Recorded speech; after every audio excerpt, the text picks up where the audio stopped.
رسول اللہ صلی اللہ علیہ وآلہ وسلم نے فرمایا کہ علامات قیامت میں سے یہ ہے کہ علم دین کم ہو جائے گا، جہل ظاہر ہو جائے گا، زنا بکثرت ہوگا، عورتیں بڑھ جائیں گی اور مرد کم ہو جائیں گے، حتیٰ کہ 50 عورتوں کا نگران صرف ایک مرد رہ جائے گا۔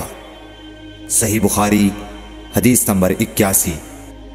رسول اللہ صلی اللہ علیہ وسلم نے فرمایا کہ میں سو رہا تھا، اسی حالت میں مجھے دودھ کا پیالہ دیا گیا، میں نے خوب اچھی طرح پی لیا، حتیٰ کہ میں نے دیکھا کہ تازگی میرے ناخنوں سے نکل رہی ہے۔ پھر میں نے اپنا بچا ہوا دودھ عمر بن الخطاب کو دے دیا۔ صحابہ رضی اللہ عنہم نے پوچھا، آپ نے اس کی کیا تعبیر لی؟ آپ صلی اللہ علیہ وسلم نے فرمایا، علم۔ صحیح بخاری حدیث نمبر 82۔ حجۃ الوداع میں رسول اللہ صلی اللہ علیہ وسلم لوگوں کے مسائل دریافت کرنے کی وجہ سے منا میں ٹھہر گئے تو ایک شخص آیا اور اس نے کہا کہ میں نے بے خبری میں ذبح کرنے سے پہلے سر منڈا لیا۔ آپ صلی اللہ علیہ وسلم نے فرمایا، اب ذبح کر لے اور کچھ حرج نہیں۔ پھر دوسرا آدمی آیا، اس نے کہا کہ میں نے بے خبری میں رمی کرنے سے پہلے قربانی کر لی۔ آپ صلی اللہ علیہ وآلہ وسلم نے فرمایا، اب رمی کر لے اور پہلے کر دینے سے کچھ حرج نہیں۔ ابن عمرو کہتے ہیں اس دن آپ صلی اللہ علیہ وسلم سے جس چیز کا بھی سوال ہوا جو کسی نے آگے اور پیچھے کر لی تھی تو آپ صلی اللہ علیہ وسلم نے یہی فرمایا کہ اب کر لے اور کچھ حرج نہیں۔ صحیح بخاری حدیث نمبر 83۔ نبی صلی اللہ علیہ وسلم سے آپ کے آخری حج میں کسی نے پوچھا کہ میں نے رمی کرنے یعنی کنکر پھینکنے سے پہلے ذبح کر لیا۔ آپ صلی اللہ علیہ وسلم نے ہاتھ سے اشارہ کیا اور فرمایا، کچھ حرج نہیں۔ کسی نے کہا کہ میں نے ذبح سے پہلے حلق کر لیا۔ آپ صلی اللہ علیہ وسلم نے سر سے اشارہ فرما دیا کہ کچھ حرج نہیں۔ صحیح بخاری حدیث نمبر 84۔ آپ صلی اللہ علیہ وسلم نے فرمایا کہ ایک وقت ایسا آئے گا کہ جب علم اٹھا لیا جائے گا، جہالت اور فتنے پھیل جائیں گے اور حرج بڑھ جائے گا۔ آپ سے پوچھا گیا کہ یا رسول اللہ، حرج سے کیا مراد ہے؟ آپ صلی اللہ علیہ وسلم نے اپنے ہاتھ کو حرکت دے کر فرمایا، اس طرح گویا آپ صلی اللہ علیہ وسلم نے اس سے قتل مراد لیا۔ صحیح بخاری حدیث نمبر 85۔ ہم سے موسیٰ بن اسماعیل نے بیان کیا، ان سے وہیب نے، ان سے حشام نے فاطمہ کے واسطے سے نقل کیا، وہ اسما سے روایت کرتی ہیں کہ میں عائشہ رضی اللہ تعالی عنہا کے پاس آئی، وہ نماز پڑھ رہی تھیں۔ میں نے کہا لوگوں کا کیا حال ہے؟ تو انہوں نے آسمان کی طرف اشارہ کیا، یعنی سورج کو گہن لگا ہے۔ اتنے میں لوگ نماز کے لیے کھڑے ہو گئے۔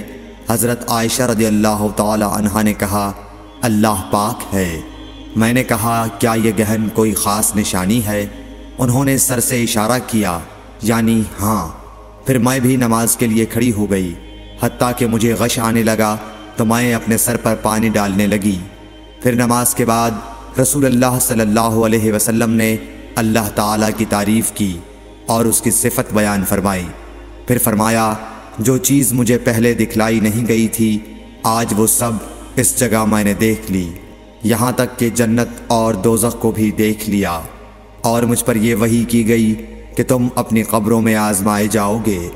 مثل یا قرب کا کون سا لفظ؟ حضرت اسما نے فرمایا، میں نہیں جانتی۔ فاطمہ کہتی ہیں، یعنی فتنہ دجال کی طرح آزمائے جاؤ گے۔ کہا جائے گا قبر کے اندر کہ تم اس آدمی کے بارے میں کیا جانتے ہو؟ تو جو صاحب ایمان یا صاحب یقین ہوگا، کون سا لفظ فرمایا؟ حضرت اسما نے، مجھے یاد نہیں۔ وہ کہے گا، وہ محمد اللہ کے رسول صلی اللہ علیہ وسلم ہیں جو ہمارے پاس اللہ کی ہدایت اور دلیلیں لے کر آئے تو ہم نے ان کو قبول کر لیا اور ان کی پیروی کی۔ وہ محمد صلی اللہ علیہ وسلم ہیں۔ 3 بار اسی طرح کہے گا، پھر اس سے کہہ دیا جائے گا کہ آرام سے سو جا، بے شک ہم نے جان لیا کہ تو محمد صلی اللہ علیہ وسلم پر یقین رکھتا تھا۔ اور بہرحال منافق یا شکی آدمی، میں نہیں جانتی کہ ان میں سے کون سا لفظ حضرت اسما نے استعمال کیا، تو وہ منافق یا شکی آدمی کہے گا کہ جو لوگوں کو میں نے کہتے سنا میں نے بھی وہی کہہ دیا، باقی میں کچھ نہیں جانتا۔ صحیح بخاری حدیث نمبر 86۔ قبیلہ عبد القیس کا وفد رسول اللہ صلی اللہ علیہ وسلم کی خدمت میں آیا۔ آپ صلی اللہ علیہ وسلم نے دریافت کیا کہ کون سا وفد آیا ہے یا یہ کون لوگ ہیں؟ انہوں نے کہا ربیعہ خاندان کے لوگ ہیں۔ آپ صلی اللہ علیہ وسلم نے فرمایا کہ مبارک ہو قوم کو آنا یا مبارک ہو اس وفد کو جو کبھی نہ رسوا ہو نہ شرمندہ ہو۔ اس کے بعد انہوں نے عرض کیا کہ ہم ایک دور دراز کونے سے آپ کے پاس آئے ہیں اور ہمارے اور آپ کے درمیان کفار مضر کا قبیلہ پڑتا ہے۔ اس کے خوف کی وجہ سے ہم حرمت والے مہینوں کے علاوہ اور ایام میں نہیں آ سکتے، اس لیے ہمیں کوئی ایسی قطعی بات بتلا دیجئے کہ جس کی ہم اپنے پیچھے رہ جانے والے لوگوں کو خبر دے دیں اور اس کی وجہ سے ہم جنت میں داخل ہو سکیں۔ تو آپ صلی اللہ علیہ وسلم نے انہیں 4 باتوں کا حکم دیا اور 4 سے روک دیا۔ اول انہیں حکم دیا کہ ایک اللہ پر ایمان لائیں، پھر فرمایا کہ کیا تم جانتے ہو کہ ایک اللہ پر ایمان لانے کا کیا مطلب ہے؟ انہوں نے عرض کیا اللہ اور اس کا رسول زیادہ جانتے ہیں۔ آپ صلی اللہ علیہ وسلم نے فرمایا ایک اللہ پر ایمان لانے کا مطلب یہ ہے کہ اس بات کا اقرار کرنا کہ اللہ کے سوا کوئی معبود نہیں، اور یہ کہ محمد صلی اللہ علیہ وسلم اللہ کے سچے رسول ہیں، اور نماز قائم کرنا، زکوٰۃ ادا کرنا اور ماہ رمضان کے روزے رکھنا، اور یہ کہ تم مال غنیمت سے 5واں حصہ ادا کرو، اور 4 چیزوں سے منع فرمایا، دبا، حنتم، مزفت کے استعمال سے۔ اور چوتھی چیز کے بارے میں شعبہ کہتے ہیں کہ ابو حمزہ بسا اوقات نقیر کہتے تھے اور بسا اوقات مقیر۔ اس کے بعد رسول اللہ صلی اللہ علیہ وسلم نے فرمایا کہ ان باتوں کو یاد رکھو اور اپنے پیچھے رہ جانے والوں کو بھی ان کی خبر کر دو۔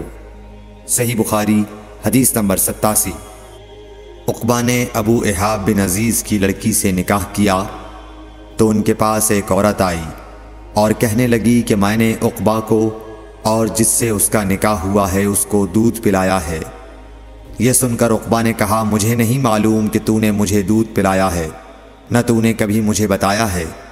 تب سوار ہو کر رسول اللہ صلی اللہ علیہ وسلم کی خدمت میں مدینہ منورہ حاضر ہوئے اور آپ سے اس کے متعلق دریافت کیا تو آپ صلی اللہ علیہ وسلم نے فرمایا کس طرح تم اس لڑکی سے رشتہ رکھو گے، حالانکہ اس کے متعلق یہ کہا گیا۔ تب عقبہ بن حارث نے اس لڑکی کو چھوڑ دیا اور اس نے دوسرا خاوند کر لیا۔ صحیح بخاری حدیث نمبر 88۔ حضرت عمر سے روایت ہے کہ میں اور میرا ایک انصاری پڑوسی دونوں اطراف مدینہ کے ایک گاؤں بنی امیہ بن زید میں رہتے تھے جو مدینہ کے پورب کی طرف بلند گاؤں میں سے ہے۔ ہم دونوں باری باری حضرت صلی اللہ علیہ وسلم کی خدمت شریف میں حاضر ہوا کرتے تھے۔ ایک دن وہ آتا، ایک دن میں آتا۔ جس دن میں آتا اس دن کی وحی کی اور رسول اللہ صلی اللہ علیہ وسلم کی فرمودہ دیگر باتوں کی اس کو خبر دے دیتا تھا، اور جب وہ آتا تو وہ بھی اسی طرح کرتا۔ تو ایک دن وہ میرا انصاری ساتھی اپنی باری کے روز حاضر خدمت ہوا۔ جب واپس آیا تو اس نے میرا دروازہ بہت زور سے کھٹکھٹایا اور میرے بارے میں پوچھا کیا عمر یہاں ہیں؟ میں گھبرا کر اس کے پاس آیا۔ وہ کہنے لگا کہ ایک بڑا معاملہ پیش آ گیا ہے، یعنی رسول اللہ صلی اللہ علیہ وسلم نے اپنی بیویوں کو طلاق دے دی ہے۔ پھر میں اپنی بیٹی حفصہ کے پاس گیا، وہ رو رہی تھی۔ میں نے پوچھا کیا تمہیں رسول اللہ صلی اللہ علیہ وسلم نے طلاق دے دی ہے؟ وہ کہنے لگی میں نہیں جانتی۔ پھر میں نبی کی خدمت میں حاضر ہوا۔ میں نے کھڑے کھڑے کہا کہ آپ نے اپنی بیویوں کو طلاق دے دی ہے؟ آپ صلی اللہ علیہ وسلم نے فرمایا نہیں، یہ افواہ غلط ہے۔ تب میں نے تعجب سے کہا اللہ اکبر، اللہ بہت بڑا ہے۔ صحیح بخاری حدیث نمبر 89۔